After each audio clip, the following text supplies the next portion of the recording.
Good morning, everyone. Thank you for Bonjour joining à us toutes et à for tous. this panel titled Merci From de Safety to participer Security, à ce Governing panel Adversarial intitulé De la Use of AI. sûreté à la I am sécurité, Oceane réguler Herrero. I l'utilisation am a hostile journalist for de l'IA. Je Politico. I m'appelle cover Océane tech in Herrero. Paris.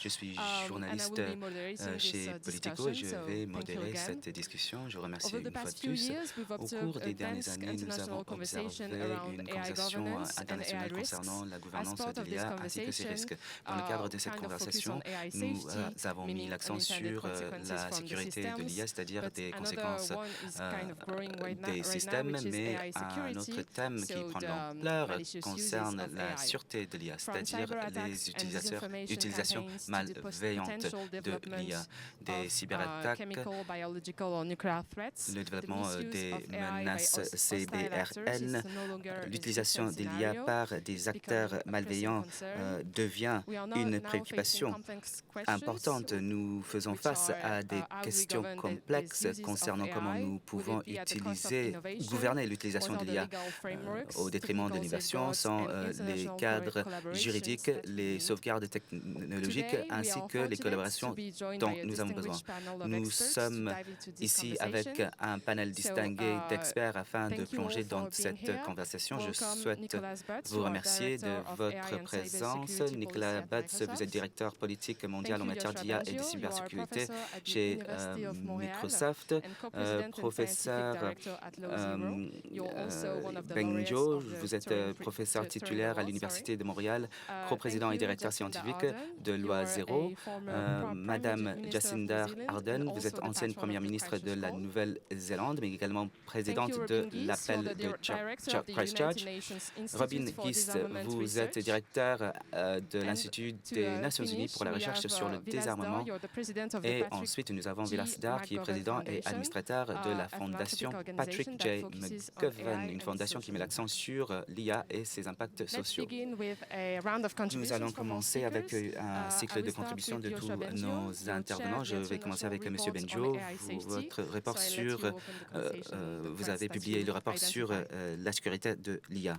Donc, je vous laisse ouvrir le débat. L'interprète s'excuse, mais nous n'entendons pas l'intervenant.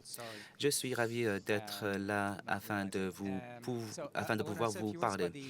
Donc, j'aimerais dire quelques mots sur le rapport international que j'ai présidé. Cela résulte de du sommet de l'IA de Bletchley en 2023 et cela rassemble 30 pays. C'est le premier rapport de ce type qui vise à informer les décideurs en utilisant des résultats scientifiques sur l'IA et surtout les impacts des risques de l'IA à la société. Nous avons rassemblé 100 experts dans le monde qui travaillent sur ce rapport et ce rapport a été publié pour la première fois à Paris lors du sommet sur l'IA et un nouveau rapport sera publié lors du sommet qui aura lieu en Inde. Ce rapport explique les impacts négatifs qui résultent des systèmes frontiers. Donc, cela parle de la fraude, de la manipulation de l'opinion publique. L'IA facilite la génération, comme vous le savez, des contenus persuasifs à une ampleur sans précédent. Et une chose que nous avons observée, c'est la distribution massive des contenus, mais également la persuasion individualisée. Ceci a été étudié dans des laboratoires. Nous avons également la question du cyber, dont nous allons parler davantage. Et pour le moment, c'est plus facile pour les acteurs qui n'ont pas l'expertise nécessaire de faire des actes malveillants.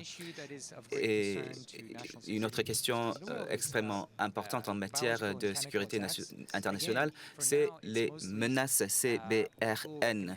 Pour le moment, dans la plupart, c'est un outil qui peut aider les personnes qui ne disposent pas des niveaux suffisants d'expertise. Jusqu'à présent, ce n'était pas clair si cela allait devenir plus simple pour les acteurs malveillants, mais les études démontrent que c'est bien le cas. Et donc, parce que les choses évoluent de façon rapide, les organisateurs du rapport ont décidé de publier des mises à jour régulières dans l'année. Nous venons de publier une mise à jour qui met en exergue les avancées dans ces systèmes grâce au raisonnement. Ceci a été le changement le plus important dans la technologie au cours des 12 derniers mois. Ceci renforce la compétence des systèmes au niveau des sciences, des mathématiques, dans l'ingénierie des logiciels, dans la programmation.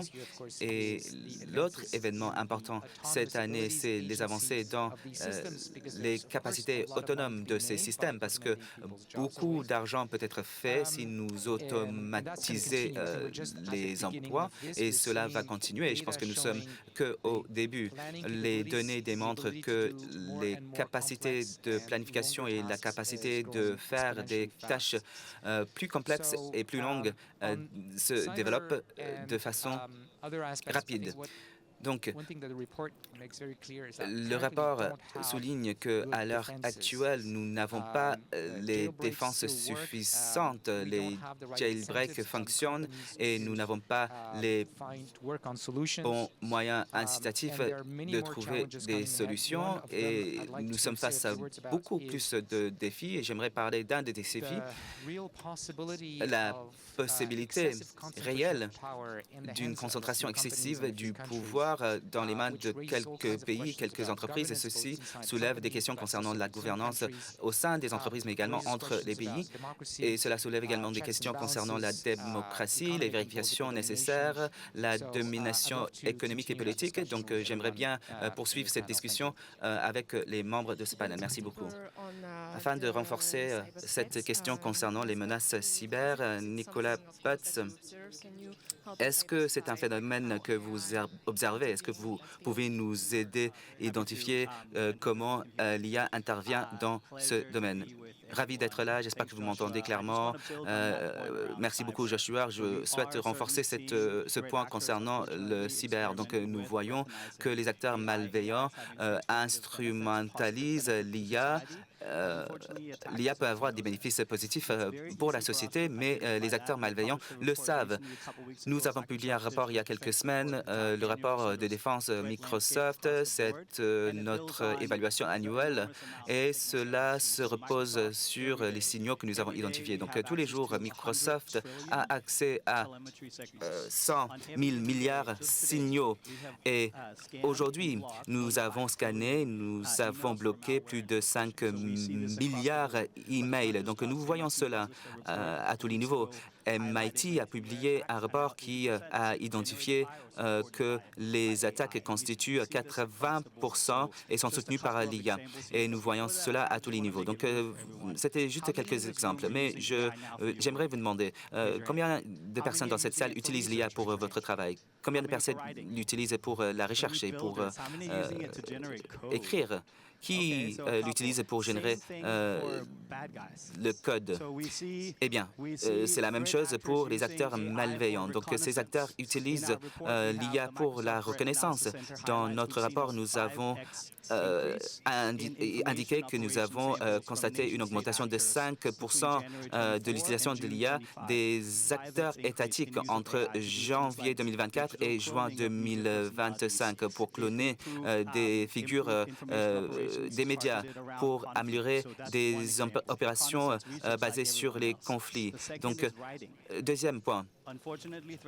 Malheureusement, les acteurs malveillants utilisent l'IA afin de mener des attaques pour usurper l'identité, mais ceci est fait de façon plus efficace. Donc, nous avons vu dans notre rapport que lorsque les acteurs malveillants utilisent l'IA pour les logiciels malveillants, c'est 4 fois plus efficace. Et nous avons identifié cela avec l'usurpation des identités. Les personnes utilisent l'IA pour créer de fausses identités pour avoir accès au système. En ce qui concerne la programmation, c'est la même chose. Nous n'observons pas tant d'utilisation de l'IA pour créer des logiciels malveillants sophistiqués, mais pas pour la raison que vous pensez. Ce n'est pas parce que la technologie existe ou parce que les acteurs malveillants, les cybercriminels ou les acteurs non éthiques ne souhaitent pas l'utiliser. C'est parce que les attaques traditionnelles avec des points d'accès moins sophistiqués fonctionnent très bien. Dans le rapport, nous disons que 60% des violations se passent à travers des serveurs exposés, des personnes qui utilisent mot de passe pour leur mot de passe. Et donc, nous voyons une augmentation des acteurs malveillants, mais nous devons également renforcer les bases également. Et en dernier lieu, je souhaite dire que tout comme vous utilisez l'IA, c'est la même chose pour les acteurs malveillants. Donc, nous devons mettre l'accent sur les personnes. Nous devons nous engager au renforcement de la capacité, au renforcement des compétences, de la sécurité de l'IA, surtout en matière d'application de la loi. L'IA, c'est une question de sécurité nationale et nous devons nous assurer que nous avons des technologies pour faire face à cela. Mais les gouvernements doivent également emboîter le pas. C'est la raison pour laquelle nous devons avoir des conversations dans l'industrie, mais également dans la société civile. Les gouvernements doivent réguler cela. Merci beaucoup pour tous ces éléments. Nous allons creuser un peu plus tous ces points. Jacinda Ardern, vous travaillez sur la prolifération des contenus violents. Pas personnellement, je tiens à le dire. Est-ce que vous pensez que l'IA constitue une nouvelle forme de menace dans ce domaine? Et est-ce que vous pensez que les démocraties peuvent contrer cela, à votre avis? Merci beaucoup et merci de m'avoir donné l'opportunité de faire partie de ce panel distingué. Je peux seulement devenir pourquoi je fais partie de ce panel, mais en tant que présidente de l'appel de Christchurch, je pense que nous avons un symbole et l'opportunité. La meilleure façon de procéder en matière de gouvernance de l'IA, c'est que nous devons écouter cet avertissement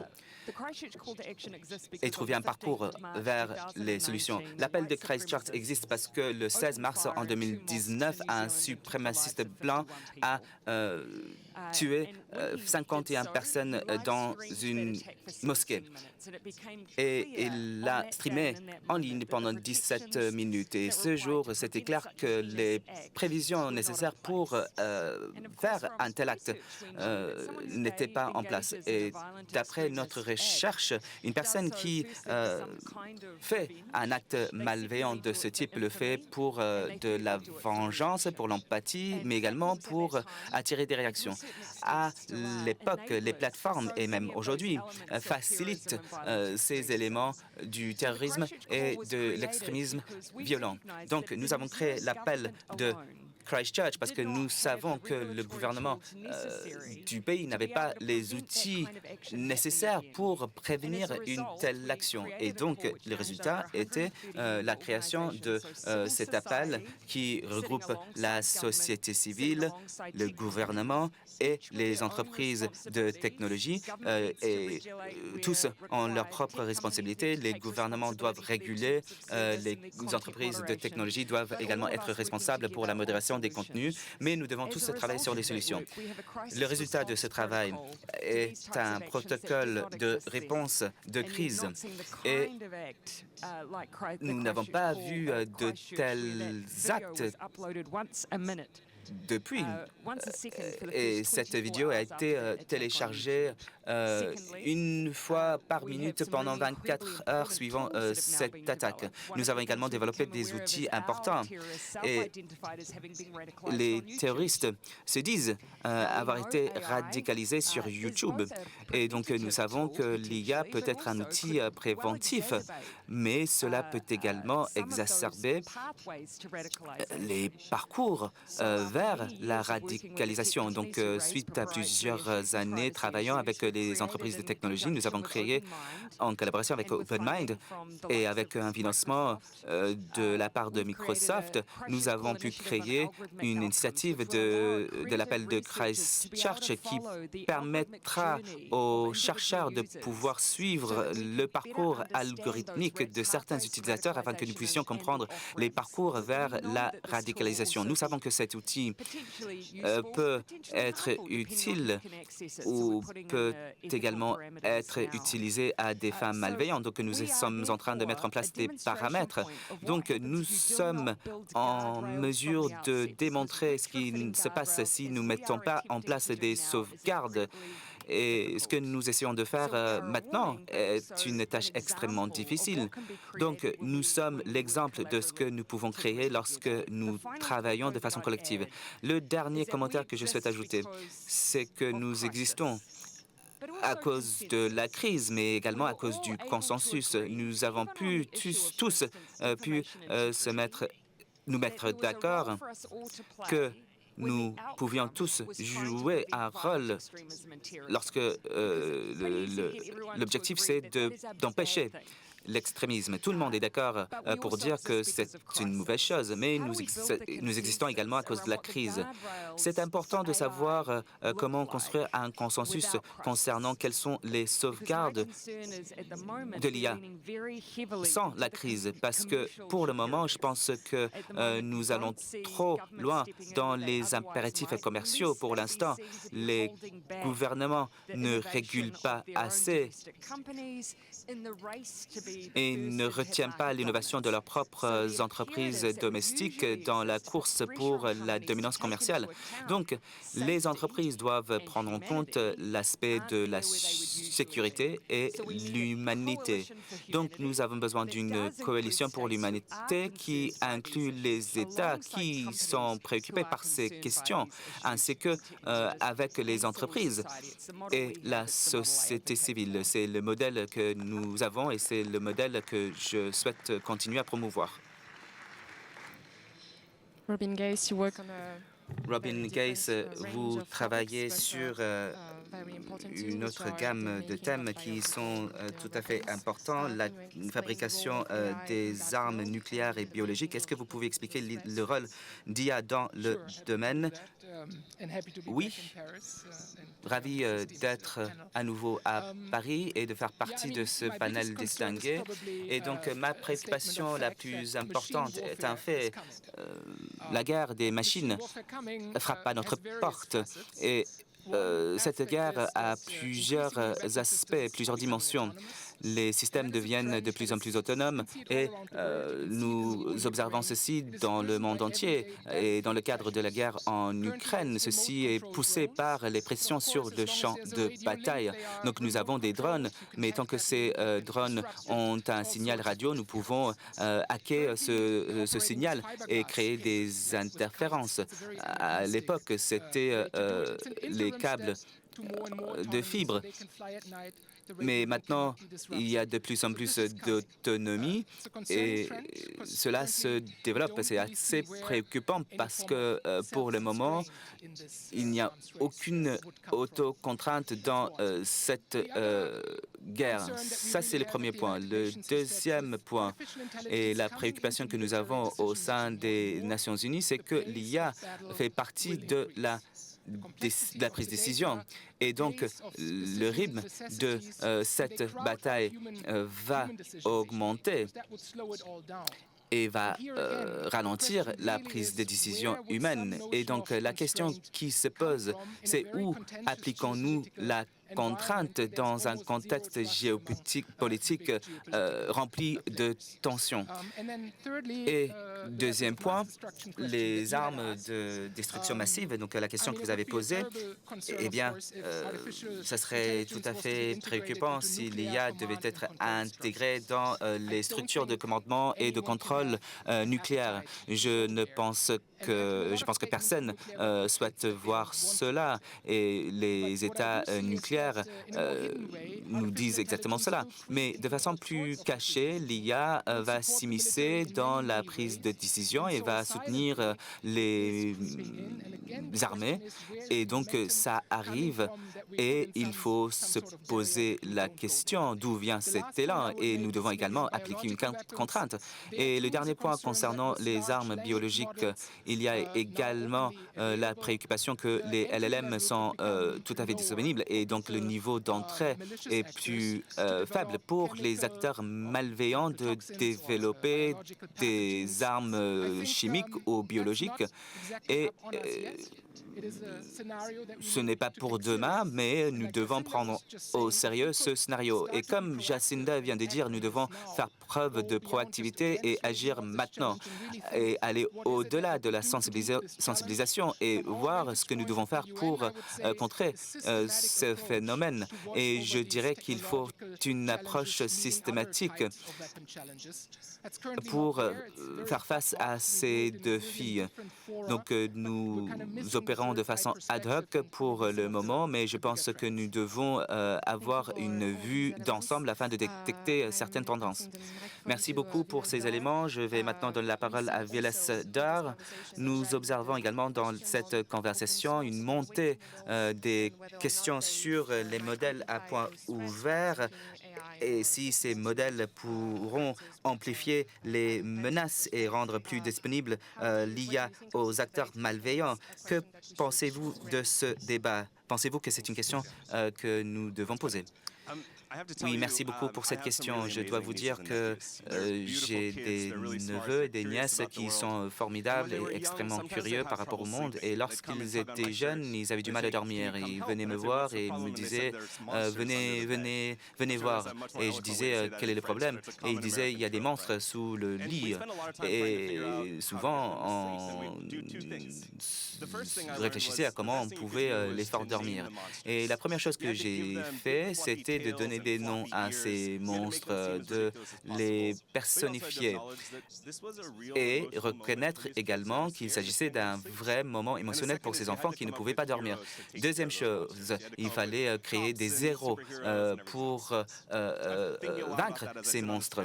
Et j'y ai beaucoup réfléchi alors que nous parlons de cette question concernant la sécurité de l'IA. Nous avons jusqu'à présent parlé de ces monstres qui se trouvent sous le lit. Et pour une raison ou une autre, nous avons décidé que la technologie est le problème. Ce que c'est les données, c'est les billets, c'est les algorithmes et les nouvelles capacités qui émergent. Mais je pense que nous savons que les vrais monstres, ce sont des monstres techniques et socio-techniques. Et Jacinda l'a bien expliqué. Lorsque ces technologies sont utilisées par des personnes, eh bien, nous créons des défis qui sont beaucoup plus effrayants que les technologies elles-mêmes. Donc, la sécurité n'est pas uniquement technologique, mais cela concerne les institutions que nous construisons pour soutenir une réponse significative. C'est la même chose pour l'open source. Donc, nous avons entendu des possibilités effrayantes de l'open source, qui est une innovation excellente dans l'histoire humaine. Les personnes peuvent s'en servir pour le terrorisme et nous ne posons pas les questions fondamentales. Si l'open source est toutes les choses que nous avons dit et la possibilité que quelqu'un pourrait créer quelque chose qui pourrait être à des fins malveillantes, peut-être que ce serait irréversible, mais nous ne pouvons pas faire preuve de la même émotion humaine, c'est-à-dire de dire le cadrer et créer des modèles pour des secteurs du secteur privé. Nous devons voir plus loin et réfléchir au zéro. Et c'est les institutions et la société civile qui va guider l'utilisation de ces outils, qui vont créer des cadres de responsabilité et de créer des moyens de suivre ces incidents et façonner et construire la politique à grande échelle. Donc, le débat, ce n'est pas entre les sources fermées ou ouvertes, mais plutôt si nous avons la capacité de développer nos institutions sociales au même rythme que nous innovons.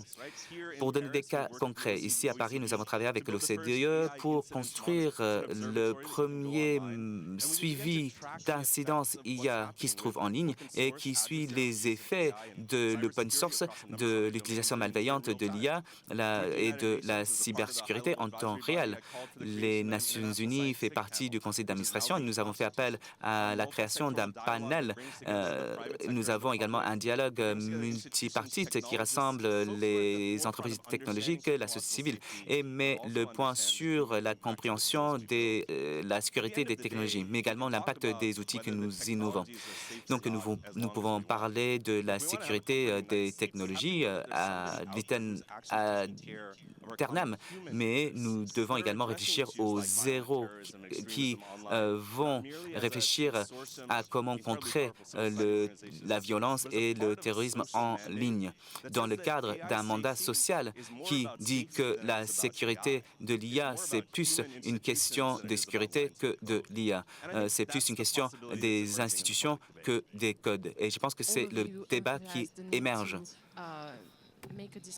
Donc, vous avez souligné l'importance d'avoir une discussion entre le secteur privé et le secteur public. Êtes-vous satisfait de cette conversation jusqu'ici et quel serait le bon cadre à l'avenir dans le monde de l'IA? Oui, malheureusement,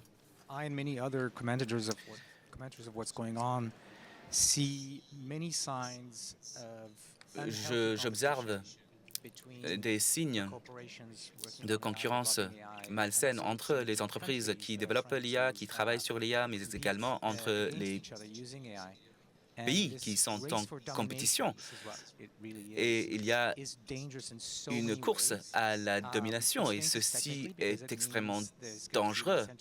Cela signifie qu'il y aura des incitations pour faire des raccourcis et les impacts sont importants et doivent être portés par tous. Et donc, ce système d'incitation pour que les entreprises fassent les bonnes choses ne sont pas bien alignés. Peut-être que les grandes entreprises ont de meilleures incitations parce qu'ils travaillent à long terme. Mais si vous ne faites pas partie de ces entreprises, peut-être que vous allez choisir des risques. Et donc, nous devons revoir notre façon de travail. Ceci doit impliquer davantage les gouvernements. Et ce n'est pas une simple question de réglementation. Nous devons également investir dans les technologies qui vont nous aider à atténuer les risques. Nous devons également réfléchir aux accords internationaux parce que l'IA n'est pas limitée par les frontières nationales. Un acteur malveillant dans un pays qui a volé des modèles de poids ouverts peut créer des dégâts dans un pays tierce. Donc, un seul pays ne peut pas résoudre cela, mais nous devons bien évidemment harmoniser ces réglementations. Ceci est clé. Nicolas, y a-t-il une incitation pour les entreprises privées de faire baisser les sauvegardes afin de rester dans cette course de l'innovation et comment est-ce que les gouvernements peuvent aider à résoudre ce problème potentiel? Je pense qu'il y a une incitation pour les entreprises qui souhaitent faire la bonne chose et Microsoft se rend compte que notre activité se base sur la confiance. Donc, je suis d'accord avec vous, nous devons faire plus pour encourager la transparence. Je vais vous donner un exemple concret concernant la cybersécurité. La dernière fois que nous avons eu cette discussion à Paris, dans le cadre du sommet de l'action cette année, nous avons publié notre cadre qui gouverne la publication des systèmes IA, quelles sont les capacités les plus importantes que nous mesurons, que nous évaluons et nous testons également le déploiement afin de nous assurer que nous ne publions pas des choses qui pourraient avoir des impacts dévastateurs. Le défi, c'est que les personnes qui construisent ces systèmes ne sont pas des experts en sécurité nationale et ne comprennent pas forcément la complexité ni l'ampleur ni le paysage de comment les organisations terroristes utilisent de façon malveillante ces systèmes. Donc, nous devons savoir comment nous pouvons tester ces modèles et comment ces systèmes évaluent les risques. Nous devons mener mener des conversations avec les gouvernements, avec des agences d'application de la loi, afin que lorsque nous construisons un système, nous pouvons construire des systèmes plus robustes. Deuxième point, concernant les partenariats publics-privés, je suis d'accord avec Jacinda. Je pense que nous avons échoué lors de la dernière technologie de la technologie. Je pense que notre travail de préparation n'était pas assez efficace et maintenant nous devons essayer de nous rattraper. Nous le faisons pour l'IA. Ce n'est pas parfait, mais nous essayons de devancer les choses afin d'éviter de travailler de façon rétroactive. Et je pense que notre expérience des dernières générations de technologies montre des résultats dévastateurs et c'est là où nous avons besoin des gouvernements. Il faut comprendre comment les gouvernements vont réguler et évaluer ces choses. Et sans réglementation harmonisée, nous allons publier un ensemble de rapports sur la transparence. Les entreprises qui comprennent la confiance vont faire de leur mieux et celles qui ne comprennent pas la confiance vont l'ignorer. C'est pour ça que nous avons besoin de réglementation harmonisée, mais également des incitations sur la bonne chose à faire. De notre point de vue, nous faisons tout ce que nous pouvons. Robin, est-ce que vous pensez que cette évaluation peut être améliorée par la gouvernance? Est-ce que c'est quelque chose que vous prendriez en compte pour contrecarrer les menaces dont on parle? Oui, certainement. Avec le soutien de l'UE, nous avons on a mis en place Watchtower pour essayer d'évaluer, avec les moyens que nous avons, certains des développements inquiétants. Il faut que ce soit plus systématique, cette évaluation. Ce serait génial si on pouvait se mettre d'accord sur quelque chose d'un petit peu plus institutionnalisé, avec plus de ressources, plus de long terme, et si on pouvait complémenter ces efforts-là. Je suis d'accord avec Joshua sur la course à l'armement du 21e siècle, cette idée de dominance technologique. On n'est pas seulement en train de regarder la dimension militaire, il y a aussi la dimension commerciale, la dimension scientifique, et tout ça, c'est interconnecté complètement, et c'est difficile de les démêler. Et c'est quelque chose que l'on doit réussir à prendre au corps. L'industrie a changé énormément avec les drones, avec les startups de la tech qui sont impliqués dans le champ politique. Et il y a une véritable révolution d'acteurs qui sont impliqués dans de nombreuses affaires géopolitiques. C'est important de reconnaître cela. Plus généralement, je ne pense pas qu'on cherche plus de super-héros en ce moment. Je pense qu'il faut quelque chose de collectif, une sorte d'autorité morale qui peut nous guider face à la complexité de la situation. Et je pense que ça, on peut le trouver dans un effort collectif à l'avenir. La concentration des puissances que l'on voit quelque part, j'aimerais aller un petit peu contre cette idée de super-héros. Oui, cette idée de concentration des puissances, des pouvoirs, et l'idée de la course à l'IA, il y a eu des inquiétudes qui ont été levées. Est-ce que vous pouvez réagir? Oui, tout à fait. L'objectif des super-héros, c'est justement de trouver ce sol moral sur lequel se tenir. Il n'y a pas besoin de plus de personnes, plus d'individualités pleines d'hubris, non. C'est une réponse collective, mais cette idée de course à l'armement est intéressante. Ici, on est au Forum sur la paix, je l'ai déjà dit plusieurs fois, j'ai parlé du terme, cette idée de course à l'armement. Vers quoi est-ce qu'on fait la course? C'est en général ce qu'on me dit, c'est qu'on fait la course vers l'IA agentique. Mais en fait, on parle de quelque chose de beaucoup plus fondamental. On parle de pouvoir économique et d'autonomie. Personne ne peut définir pour moi la suprématie d'un côté et la fin de cette course à l'armement, à quoi ça ressemblera? Des centaines de milliards de dollars sont mis dans les nouveaux modèles IA et certains qui ne promeuvent pas la dignité humaine. Et on ne peut pas faire confiance aveuglement à ces grandes entreprises technologiques. Il faut se poser la question de qu'est-ce qu'on fait comme course, vers quoi on fait la course. Eh bien, nous faisons une course pour régler des problèmes humains. Notre capacité de déployer à l'échelle des outils qui sont importants pour les communautés. Utilisation des ressources pour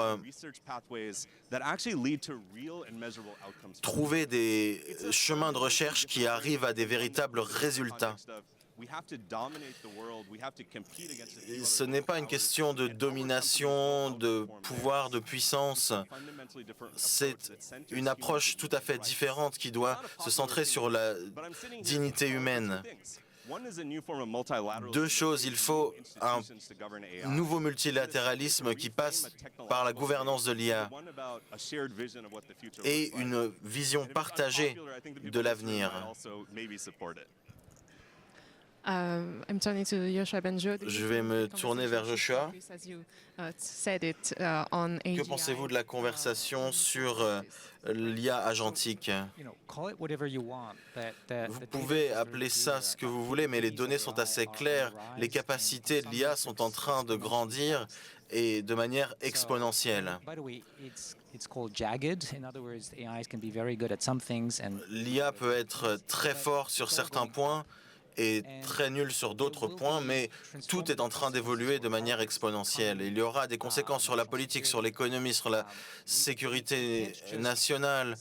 On ne peut pas simplement dire « oui, il faut faire les bonnes choses et tout ira bien ». Oui, une grande partie de ma recherche porte sur cette utilisation positive de l'IA, mais le problème, c'est que ceux qui ont le plus d'argent et le plus de pouvoir, leur objectif pour le moment, c'est ça. Et donc, on ne peut pas simplement espérer que cela arrive. Il faut que les institutions multilatérales soient présentes. Quel sera votre levier lorsque vous n'aurez plus le pouvoir entre vos mains, si les pays qui contrôlent cette puissance ne sont plus intéressés par les institutions multilatérales? Qu'est-ce qu'on fait à ce moment-là? Oui, en tant que je veux reprendre mon chapeau de représentante politique qui régule. Ce n'est pas facile de réguler. On est dans un espace qui n'a pas les limites géographiques des mêmes autres défis auxquels nous faisons face. Il y a de nombreux outils que l'on peut utiliser.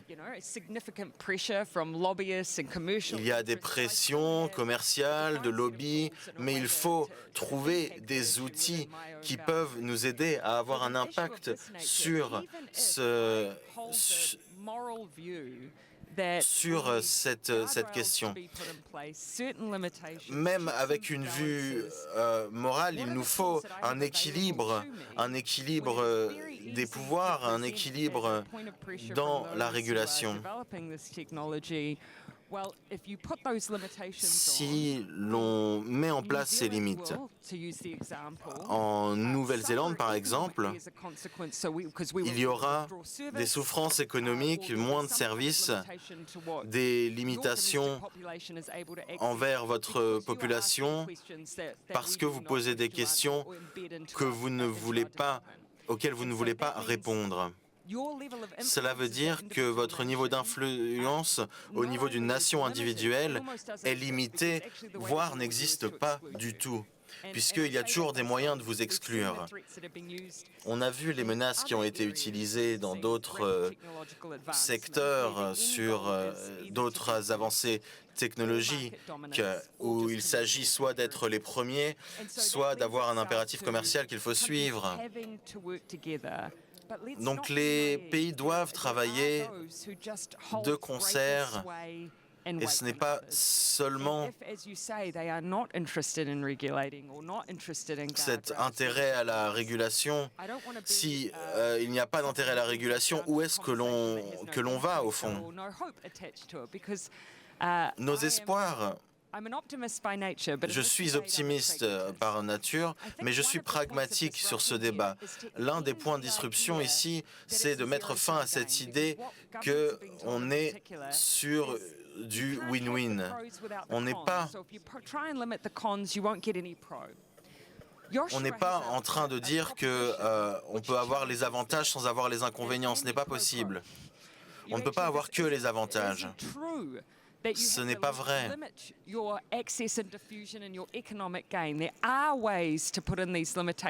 Il y a des manières de mettre des limites régulatoires.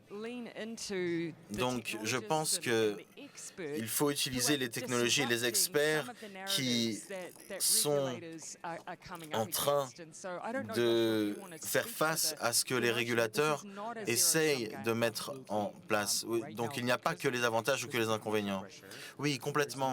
À cause de la course, à cause des pressions financières, il n'y a pas ce type d'effort pour développer ce que je veux dire.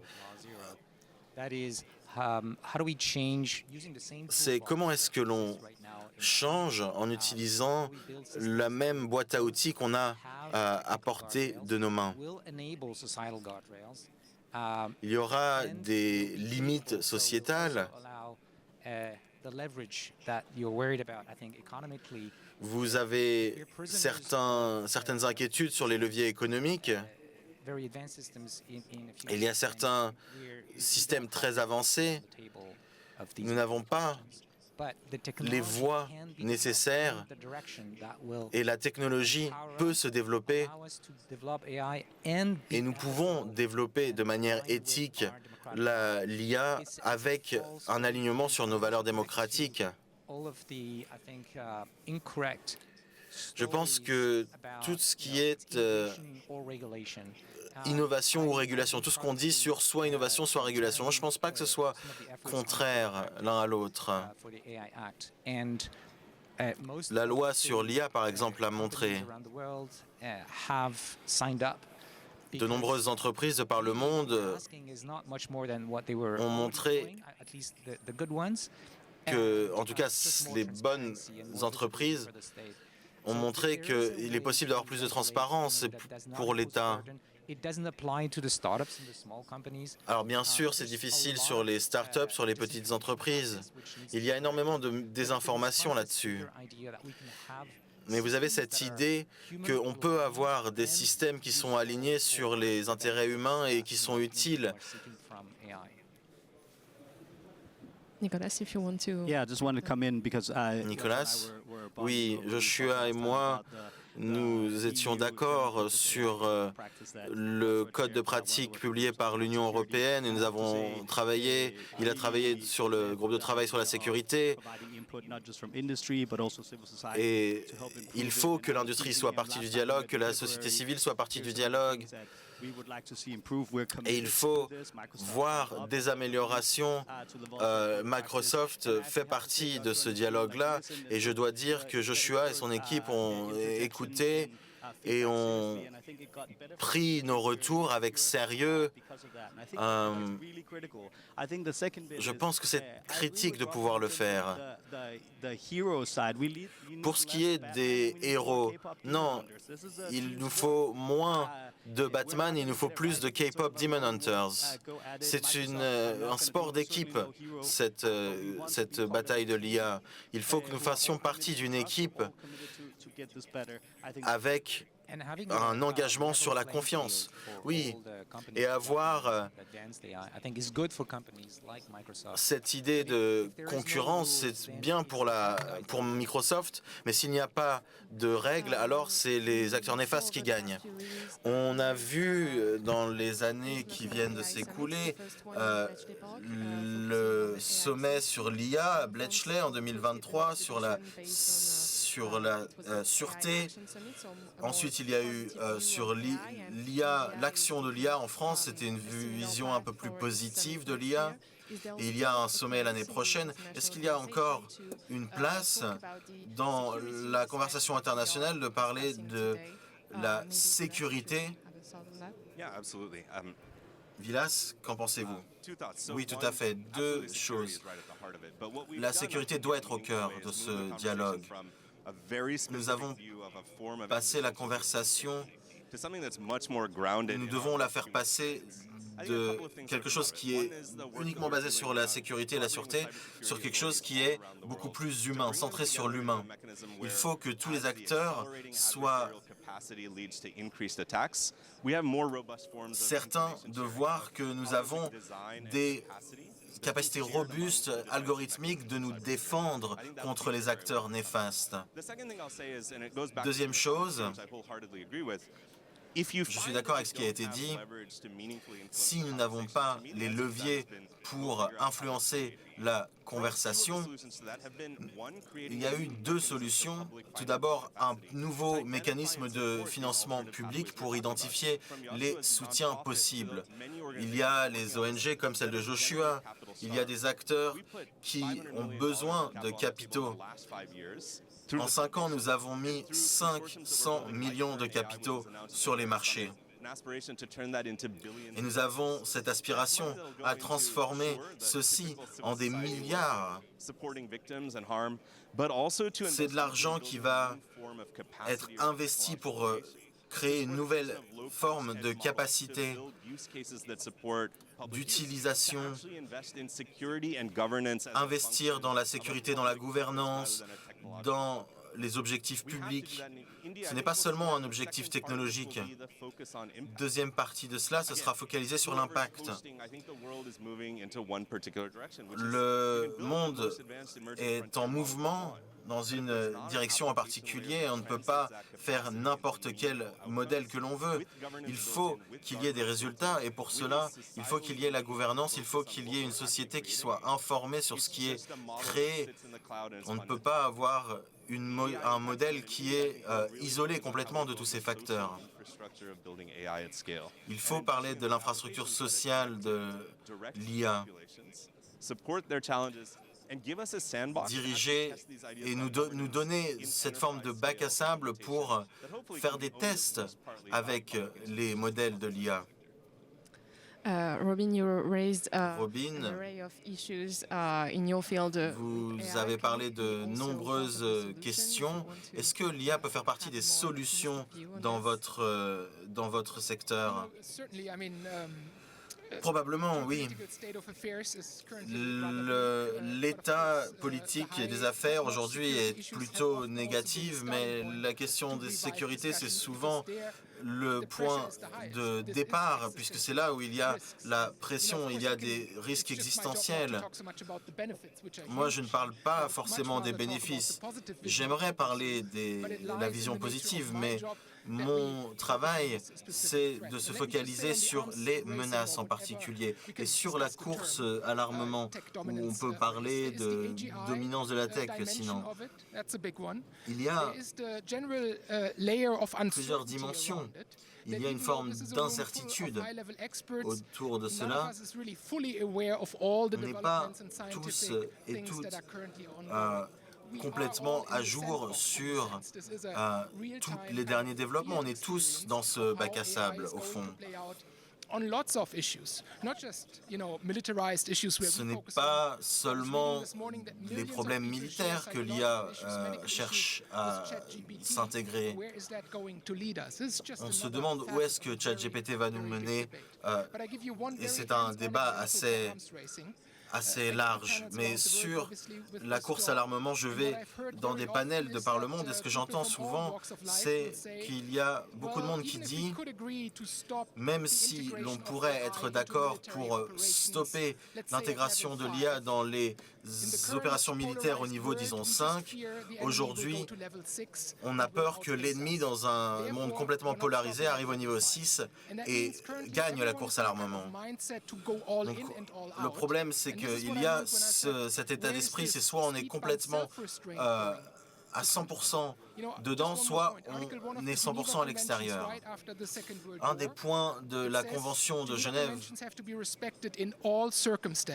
dit que la Convention de Genève doit être respectée dans toutes les circonstances, c'est-à-dire que même si l'ennemi va beaucoup plus bas que la Convention de Genève, vous devez rester à la Convention de Genève. Vous pouvez rester au niveau de la Convention de Genève.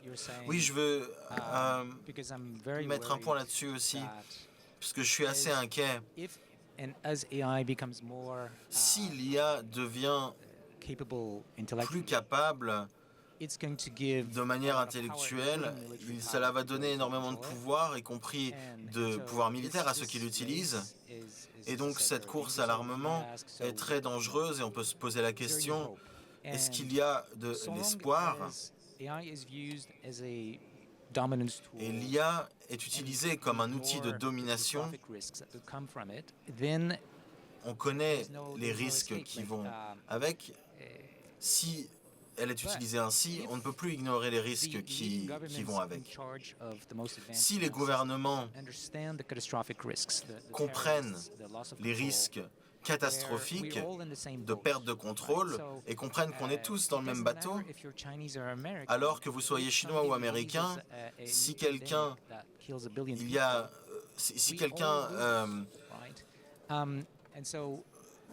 commence une pandémie qui tue des millions de personnes, alors on perd tous, on est tous perdants. La seule option, si on ne se fait pas confiance, c'est de trouver un moyen d'éviter ce genre de situation. Et je pense qu'il y en a des manières, et ça doit être une discussion multilatérale. Back to that, the original foundation for la fondation de l'appel de Christchurch, c'était crise et consensus. Nous sommes dans un monde polarisé de course aux puissances avec des infrastructures sur lesquelles nous nous reposons depuis des décennies, mais je pense que la polarisation ne veut pas forcément dire que les impératifs commerciaux vont prendre le dessus sur la conversation que nous devons avoir sur cette menace existentielle qui existe avec ces outils. Je pense qu'il y aura des consensus, j'en suis certaine. Par exemple, sur les pandémies, sur les armes nucléaires, il y aura un consensus sur les intérêts de la Chine et des États-Unis sur ces questions-là. Je pense que ce sont des conversations qu'il faut mener. Ça doit être le point de départ d'une conversation pour des réglementations descendante. Et moi, je viens d'une nation qui n'a jamais été rassurée par la destruction mutuelle assurée. Nous n'avons jamais eu le doigt sur le bouton nucléaire. Et il ne faut pas penser que même sans avoir cette possibilité, on ne peut pas faire partie de la conversation. Je pense que ces discussions sont en train d'avoir lieu. Je pense qu'il en faut plus et que les leaders doivent les soutenir. Nous avons quelques minutes pour des questions du public. Nous allons faire circuler des micros. Si vous voulez lever la main, vous pouvez vous manifester et nous prendrons vos questions. Merci beaucoup. On parle souvent de la brutalisation de la guerre. Et est-ce que l'IA est un tournant là-dedans? Est-ce que vous pensez que la mésutilisation de l'IA pourrait amener la brutalisation de la guerre et la brutalisation des affaires internationales? On parle tellement de nouvelles technologies, on voit énormément de violence qui vient de vieilles technologies. Et je pense que c'est des inquiétudes peut-être encore plus importantes. Mais évidemment que les mésutilisations de l'IA pourraient amener à ce genre de situation. Moi, je suis plus inquiet de la rencontre entre les anciennes et les nouvelles technologies. Je pense que l'on voit ce qui est, par exemple, des drones qui sont accessibles au public et qui sont utilisés pour envoyer des bombes. On pourrait voir des drones agricoles qui pourraient être utilisés pour des produits chimiques toxiques. Donc je pense que cela doit faire partie de la conversation. Une autre question? Bonjour. Une conversation très intéressante. Je n'ai pas entendu parler du Sud global dans votre conversation. Le Sud global, c'est la partie la plus grande du globe. J'aimerais vous entendre là-dessus. Il y a de nombreux modérateurs qui regardent ces modèles d'IA, ces modèles de modération, mais lorsque l'on renverse la conversation et que l'on regarde lorsque l'IA est transformée en arme, que fait-on vis-à-vis du Sud global? Either of you, if you want to begin. Qui est-ce qui veut répondre? Je veux bien répondre. Tout d'abord, notre travail est focalisé sur le Sud global. Il faut montrer cette capacité technologique alternative possible. Aujourd'hui, j'ai été surpris. Peut-être qu'on dirait que je suis l'optimiste. J'adore être optimiste, je suis d'accord pour être optimiste. Mais l'optimisme doit se transformer en pratique et c'est ça mon travail. On utilise des capacités qui existent, des innovations, mais à cause de contrôles très serrés, nous n'avons pas forcément accès à toutes les capacités possibles. Donc, d'abord, il y a la gouvernance. Moi, je n'ai pas beaucoup d'espoir dans la gouvernance. Moi, j'ai plus d'espoir dans l'investissement. Regardez ce qu'a fait l'UNESCO, regardez ce que font les gouvernements autour du monde qui aident les investissements et qui savent quoi faire, comment le faire, où investir pour pouvoir faire grandir à l'échelle l'IA. Il faut continuer à investir les modèles qui transforment la vie des gens. Et je sais que vous soutenez ceci. Il y a énormément d'acteurs du Nord global qui ont du capital fiscal et qui sont à la table des négociations. Et nous pouvons nous engager à changer cette conversation avec cela. Can I come at this again from Oui. the perspective, I guess, of having tried to create J'ai essayé de créer une institution et un cadre qui réfléchit à comment est-ce que l'on disperse la prise de décision et comment est-ce qu'on a de l'influence.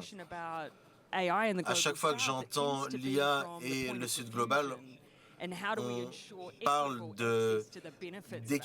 d'accès équitable à l'IA, mais moi je suis intéressé à l'accès à la prise de décision. Et c'est quelque chose que nous n'avons pas aujourd'hui. Donc comment est-ce que l'on fait des organes de prise de décision, des organes de gouvernance avec des gouvernements qui peuvent prendre des décisions dans l'intérêt de leurs citoyens. Même si vous le vouliez, aujourd'hui, vous ne pourriez pas le faire. Vous ne pouvez pas avoir ce contrôle au niveau national. Donc l'intérêt, c'est comment est-ce qu'on met en place cette idée de multilatéralisme appliquée au Sud global. Quels sont les leviers du Sud global dans un monde où l'IA peut être utilisée comme un outil de domination? À part cette position de victime, quelle est la possibilité? Si on revient au scénario dont je parlais, où la Chine et les États-Unis comprennent que les enjeux sont très grands et qu'il y a cet intérêt à gérer les risques de manière internationale. Ils vont aussi vouloir s'assurer, comme pour le nucléaire, que ce soit fait au niveau international et qu'il n'y ait pas d'acteurs qui soient complètement débridés avec l'IA. Et que peut faire le Sud global? Ils peuvent dire oui ou ils peuvent dire non. C'est une carte à jouer qu'ils ont. Et je pense que l'IA continue à grandir et il y a un échange entre oui, nous ferons ce qui est moral, mais nous voulons avoir une voix au chapitre. Nous voulons dire comment l'IA va être développée, nous voulons faire partie du processus décisionnel, avoir accès aux progrès scientifiques qui nous est promis et nous assurer que l'IA n'est pas seulement développée pour la compétition commerciale, mais aussi pour toute l'humanité. Si je peux me permettre sur les armes nucléaires qui sont détenues par le Nord en grande partie et testées aussi dans le Sud. Attention. Donc rappelons-nous de ce fait. Un ajout peut-être? Merci d'avoir soulevé cette question. Très important, je suis d'accord avec mes collègues. On a travaillé avec Unidair pour entendre le Sud dans les conversations, notamment sur l'IA, la sécurité nationale, la responsabilité. Et ensuite, il nous faut nous assurer d'avoir l'essentiel, le soutien énergétique, l'infrastructure pour se lancer dans la conversation sur l'IA, plutôt que d'aller directement en besogne sur les utilités finales. Je pense que l'IA peut nous aider. J'aimerais donner deux exemples. Un, la majorité des attaques cybernétiques qui sont dévastatrices dans le Sud concernent la fraude et les infrastructures critiques. Elles utilisent des logiciels en source libre qui présentent des failles connues. L'IA peut changer tout cela pour identifier les vulnérabilités et y répondre à un coût très bas. Deuxième point, il nous faut continuer à tisser ces conversations et intégrer d'autres acteurs. Ça a été un très grand plaisir d'avoir cette conversation avec vous. J'apprécie les questions, les différentes perspectives. Nous restons engagés dans cette conversation plurielle. Et je suis d'accord, il nous faut parler de comment accélérer la diffusion de l'IA avec une vision et en responsabilité, mais il faut aussi décider qui a voix au chapitre. Très bien, une dernière question rapide, s'il vous plaît. Voilà. Je vais poser ma question en français. La semaine dernière, il y a eu un appel qui a été signé par 25 personnalités dans le monde, dont les créateurs même de la technologie IA. Ils ont appelé à arrêter la super-intelligence artificielle jusqu'à ce qu'on se mette d'accord sur les règles qui vont régir cette super-intelligence. Donc moi, je me pose la question, est-ce que c'est possible vraiment d'arrêter cette course pour le développement de l'intelligence artificielle? Et si on peut vraiment se mettre d'accord sur des règles communes actuellement? I signed this, so maybe I'll see. Bien, j'ai signé cette lettre, donc j'en parlerai peut-être. Alors, la superintelligence n'est pas pour demain. On se dit, si les capacités d'IA continuent sur leur trajectoire actuelle, dans X années, des décennies peut-être, nous bâtirons des machines qui nous dépasseront très largement notre intelligence et cela soulève de nombreux risques et d'inconnus, d'impondérables. Donc, ce qu'il faut faire, et ce qui est humain, c'est de gérer ces risques, d'en tirer tous les avantages et de ne pas prendre trop de risques, évidemment. Mais évidemment, cela ne se passera pas dans le cadre politique actuelle, disons. Donc il nous faut lancer cette conversation maintenant, même si cela concerne des éléments très lointains dans l'avenir. Il nous faut lancer les conversations pour assurer que les dirigeants des pays du monde comprennent qu'on ne parle pas seulement de l'IA actuelle. On parle d'une hypothèse, certes, mais même s'il y avait un seul % de risque qu'elle émerge, cette IA pourrait être très destructrice ou utile, mais on ne peut pas l'imaginer à l'heure actuelle. Donc c'est ça l'enjeu. Il nous faut un consensus scientifique et autour de l'acceptation sociale pour savoir ce qu'il faut faire, ce que nous allons faire pour éviter de courir un trop grand risque. Oui, il faut agir à petits pas, n'est-ce pas? Donc, cette conversation est intéressante. Nous en faisons partie, mais pour moi, la réelle menace, c'est l'IA aujourd'hui. Il y a des communautés qui ne sont pas intégrées aux conversations aujourd'hui. Donc, pour moi, il faut être pragmatique. Il faut résoudre les petits problèmes étape par étape, et ensuite, nous aurons les capacités pour résoudre les grands dossiers. Merci beaucoup pour vos concours, vos éclaircissements dans ce panel. Nous n'avons plus de temps. Merci de nous avoir écoutés. Passez une bonne journée.